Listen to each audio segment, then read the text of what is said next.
এই বিড়ালকে কখনো আপনারা কষ্ট দিবেন না, বিড়ালকে আদর করবেন, বিড়ালকে ভালো মতো পুষবেন।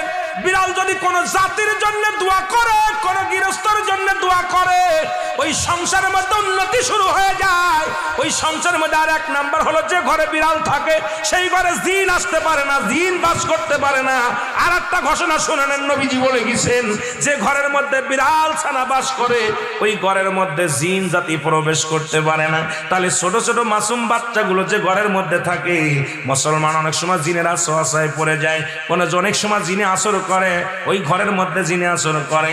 যে ঘরের মধ্যে বিড়ালকে আদর করে বিড়াল থাকে, ওই ঘরের মধ্যে বিলাই বিড়াল বিড়াল বিলাই বিলাই, এইটা যার ঘরের মধ্যে আছে, এই ঘরের মধ্যে দুষ্ট জিনেরা আসতে পারে না। জোরে জোরে চিল্লায় বলা যাবে না মারহাবা।